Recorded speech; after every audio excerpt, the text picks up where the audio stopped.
देखिए इससे पहले हम लोग देख चुके हैं पहले क्लास में अवतल दर्पण में प्रतिबिंब का बनना। अवतल दर्पण में प्रतिबिंब का बनना। अब हम लोग देखेंगे अवतल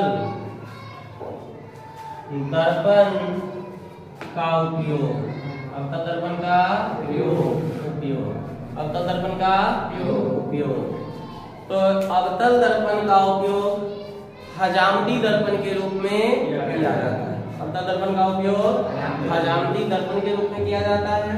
अवतल दर्पण का उपयोग डॉक्टरी जांच, गाड़ी के हेडलाइट, टॉर्च इत्यादि के रूप में किया जाता है। उसके बाद अवतल दर्पण का उपयोग सौर भट्टी के रूप में किया जाता है। अवतल दर्पण का उपयोग सौर भट्टी के रूप में किया जाता है। अगर मान लीजिए कि पूछता है कि अवतल दर्पण का उपयोग हजामती दर्पण के रूप में किए जाते हैं क्यों? अवतल दर्पण का उपयोग हजामती दर्पण के रूप में किए जाते हैं क्यों?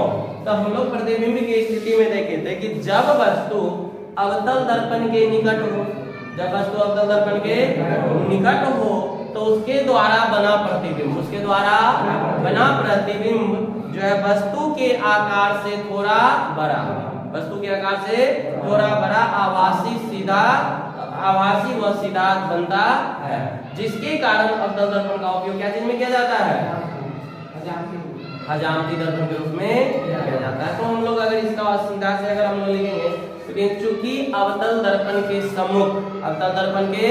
सम्मुख एक निश्चित दूरी पर रखे हुए वस्तु द्वारा बना प्रतिबिंब आभासी, सीधा और वस्तु से थोड़ा बड़े आकार के बनते हैं, जिसके कारण छोटी छोटी दाढ़ी जो है थोड़ा बड़े आकार के दिखाई देते हैं और काटने में आसान होता है, जिसके कारण अवतल दर्पण का उपयोग हजामती दर्पण के रूप में किए जाते हैं। आपसे पूछेगा कि अवतल दर्पण का उपयोग जो है गाड़ी के हेडलाइट के रूप में किया जाता है क्यों? अवतल दर्पण का उपयोग गाड़ी के हेडलाइट में किया जाता है। अवतल दर्पण के सम्मुख यदि प्रकाशीय स्रोत को फोकस पर रखा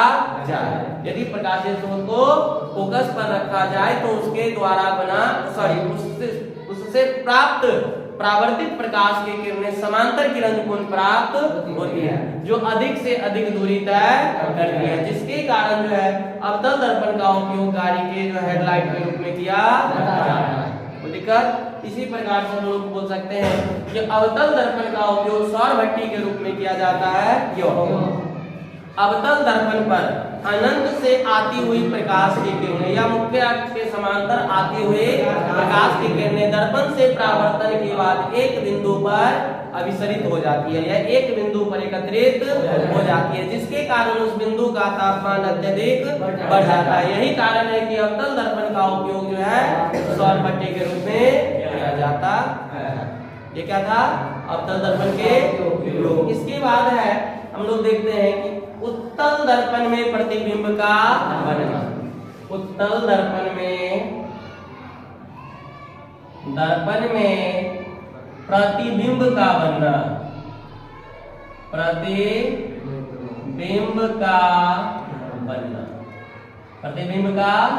बनना। तो इससे पहले भी हम आपको बताए थे, याद कीजिए कि समतल दर्पण में केवल आभासी प्रतिबिंब बनता है, अवतल दर्पण में वास्तविक और आभासी दोनों प्रतिबिंब बनता है, और उत्तल दर्पण में भी केवल आभासी प्रतिबिंब बनता है। उत्तल दर्पण में केवल आभासी प्रतिबिंब बनता है। तो कह सकते हैं कि उत्तल दर्पण के सम्मुख किसी भी बिंदु पर स्थित वस्तु द्वारा सदैव आभासी प्रतिबिंब प्राप्त होती है। तो इसमें से भी हम लोग जो है इसके कुछ स्थिति को देख सकते हैं। जैसे पहला मान लीजिए अगर आपको देता है कि वस्तु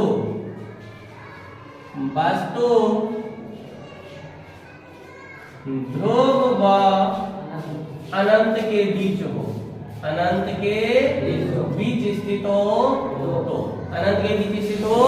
तो देखिए सबसे पहले हम लोग क्या बना लेंगे, यहाँ पर एक उत्तल दर्पण।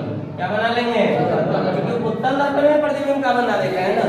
और मान लीजिए कि यह एक जो है क्या है, और ये इसका क्या है, ये क्या है, और ये जो है क्या है, फोकस, और ये क्या है, वक्रता केंद्र। वस्तु को कहाँ रखे हैं, ध्रुव व अनंत के बीच। तो देखिए यहाँ पर हम वस्तु को स्थित कर दिए, यहाँ पे वस्तु को क्या किए, स्थित करिए। आपके पास एक चीज ये भी आ सकता है कि सर हम वस्तु को जो है दाईं ओर क्यों नहीं रखते हैं, तो गौर से देखिए दाईं ओर जो है वह दर्पण का पिछला भाग।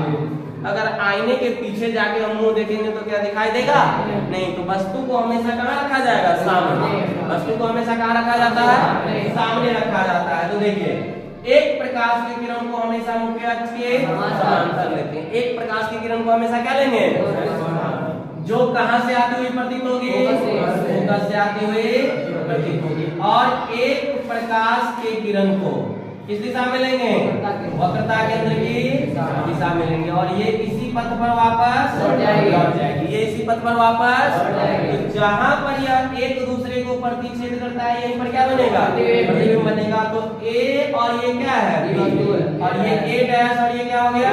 तो देखिए फिर से हम फिगर से आसानी से दे सकते हैं आंसर कि यदि वस्तु ध्रुव और अनंत के बीच हो, ये तो क्वेश्चन नहीं रहेगा। यदि वस्तु ध्रुव व अनंत के बीच स्थित हो तो इसके द्वारा बना प्रतिबिंब दर्पण के पीछे, फोकस और ध्रुव के बीच में, फोकस और ध्रुव के आभासी सीधा और वस्तु से छोटे आकार के बनेंगे, वस्तु से छोटे आकार के बनेंगे। ऐसा लिखा जाएगा कि यदि वस्तु ध्रुव और अनंत के बीच स्थित हो तो इसके द्वारा बना प्रतिबिंब दर्पण के पीछे, फोकस व ध्रुव के बीच में, फोकस व ध्रुव के बीच में आभासी सीधा और वस्तु से छोटे आकार के बनते हैं। दूसरा कंडीशन होता है इसका, ध्यान दीजिएगा कि जब वस्तु अनंत पर हो, क्योंकि इसमें और कोई बिंदु है नहीं। तो मान लीजिए यहाँ पर लिखेंगे जब वस्तु कहाँ हो, अनंत पर हो। तो ध्यान दीजिएगा, मान लीजिए कि यह क्या है, उत्तल दर्पण है। ये क्या है, उत्तल दर्पण है। और ये क्या है, अक्ष है। और ये क्या है, ध्रुव है। और ये क्या हो जाएगा, और ये मान लीजिए कि अनंत से कैसी प्रकाश की किरणें आ रही है, समांतर किरणें आ रही है। तो ये कहां से आती हुई प्रतीत होगी, फोकस से। कहां से आती हुई प्रतीत होगी, फोकस से आती हुई प्रतीत होती है। तो अब देखिए गौर से कि जब वस्तु अनंत पर स्थित हो तो, जब वस्तु अनंत पर स्थित हो इसके द्वारा बना प्रतिबिंब दर्पण के पीछे मुख्य फोकस पर, दर्पण के पीछे मुख्य फोकस पर आभासी सीधा वस्तु की अपेक्षा बिंदुवत बनते हैं। इसके बाद पूछता है कि अवतल दर्पण का उपयोग, उत्तल है ना, उत्तल दर्पण का उपयोग, उत्तल दर्पण का उपयोग गाड़ी के साइड मिरर के रूप में, बंदूक की नोक पर या पहाड़ी वाले क्षेत्रों में जो है, मतलब इसका यंत्र के रूप में जो वहां की स्थिति को देखने के लिए किए जाते हैं। किसका, उत्तल दर्पण का। सबसे वीवीआई क्वेश्चन इसमें आता है कि उत्तल दर्पण का उपयोग गाड़ी के साइड मिरर के रूप में किया जाता है, क्यों? उत्तल दर्पण का उपयोग गाड़ी के साइड मिरर के रूप में किया जाता है, क्यों? गाड़ी के साइड मिरर के रूप में किया जाता है, क्यों? उत्तल दर्पण का पश्च दृश्य क्षेत्र, उत्तल दर्पण का पश्च दृश्य क्षेत्र बहुत अधिक होता है। पश्च दृश्य क्षेत्र जो होता है उसका क्या होता है, बहुत अधिक होता है, जिसके कारण वह पीछे से आने वाले बड़े से बड़े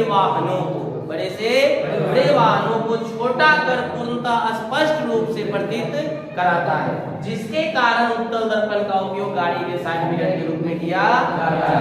कोई दिक्कत? उत्तल दर्पण का उपयोग गाड़ी के साइड मिरर के रूप में किए जाते हैं, क्यों? क्योंकि ध्यान दीजिएगा, उत्तल दर्पण का पश्च दृश्य क्षेत्र जो है वो क्या होता है, बहुत अधिक होता है, जिसके कारण पीछे से आने वाले बड़े से बड़े वाहनों को छोटा कर स्पष्ट रूप से दिखाता है, जिसके कारण उत्तल दर्पण का उपयोग गाड़ी के साइड मिरर के रूप में किया जाता है। कोई दिक्कत नहीं। तो देखिए उत्तल दर्पण का उपयोग हो गया।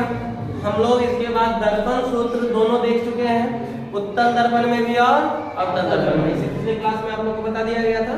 तो दोनों को आप बढ़िया से देख भी लीजिएगा या दोनों को कॉपी में भी बढ़िया से पढ़ लीजिएगा, ठीक है। तो अभी हम लोग देख रहे हैं आवर्धन क्षमता। किसको देखेंगे? आवर्धन क्षमता को। आवर्धन आगे क्या है? आवर्धन। तो हम लोग देखते हैं आवर्धन का परिभाषा होता है कि किसी वस्तु द्वारा बने प्रतिबिंब में प्रतिबिंब की ऊंचाई और वस्तु की ऊंचाई के अनुपात को आवर्धन कहते हैं। यानी कि प्रतिबिंब की ऊंचाई और वस्तु की ऊंचाई के अनुपात को क्या कहते हैं? आवर्धन कहते हैं। इसे m द्वारा सूचित किया जाता है।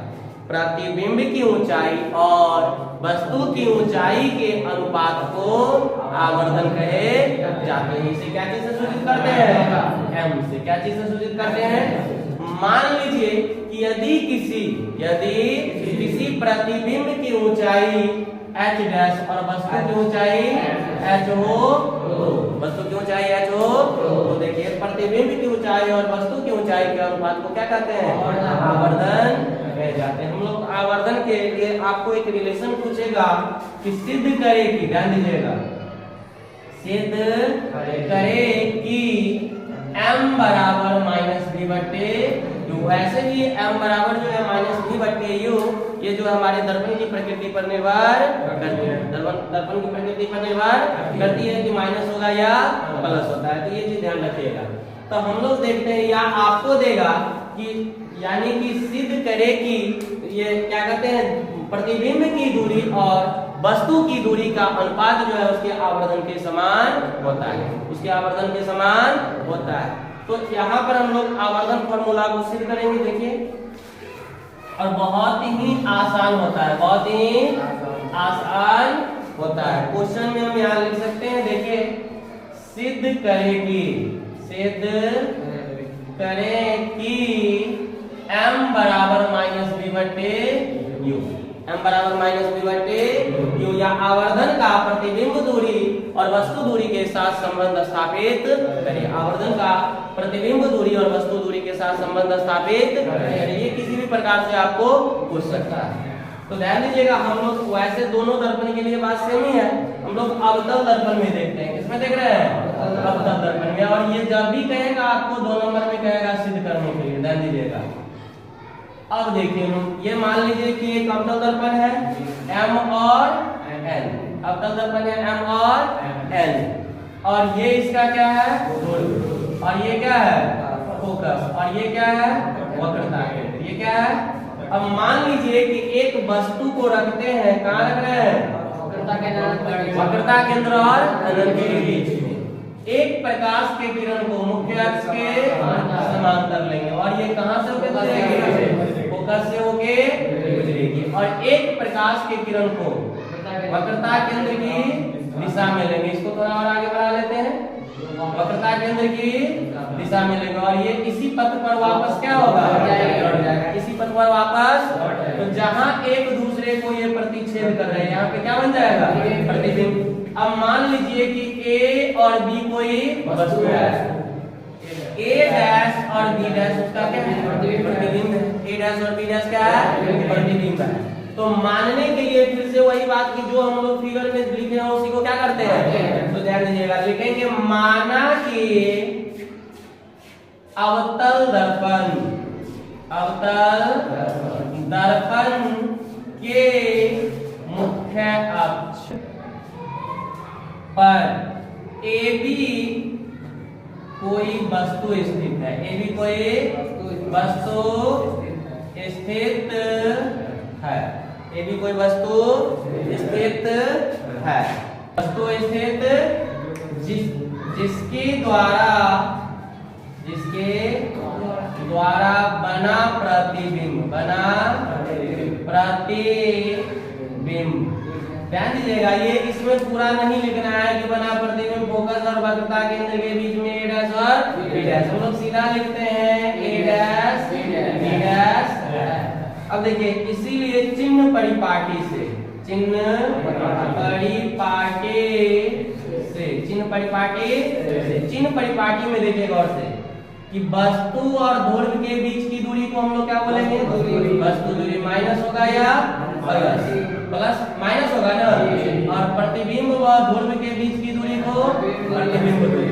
और ये जो है ये वस्तु की ऊंचाई है, क्या हो गया? h। और ये जो है प्रतिबिंब की ऊंचाई है, क्या हो जाएगा?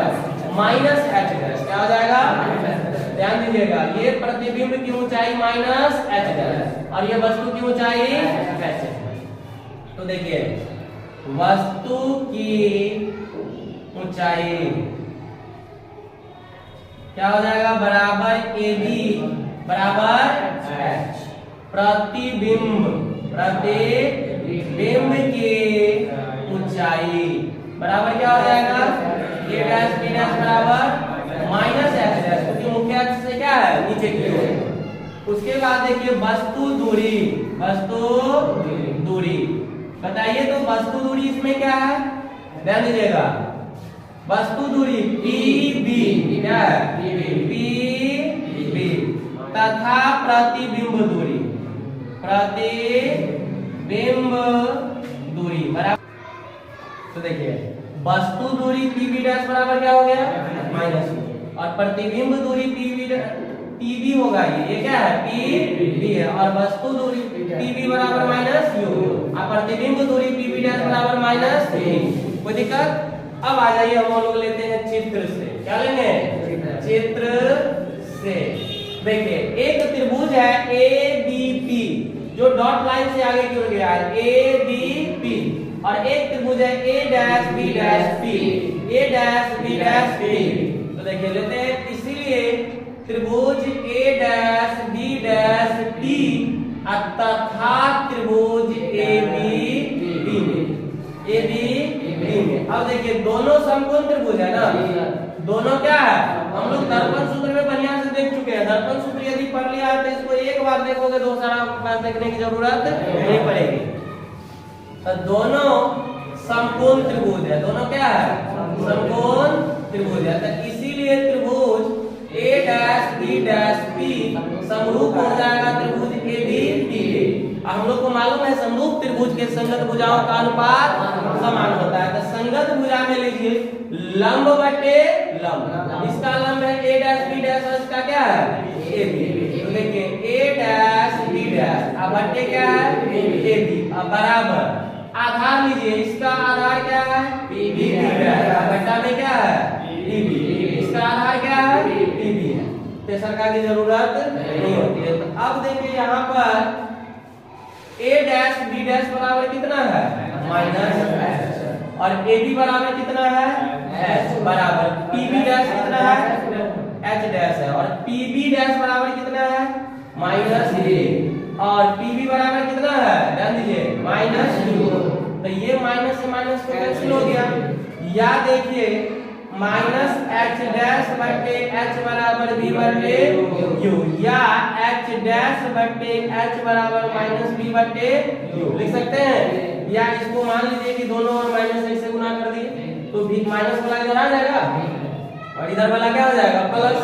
तो अब देखिए, चूंकि परिभाषा से हम लोग को पता है कि m बराबर क्या होता है? h डैश बटे m बराबर क्या होता है?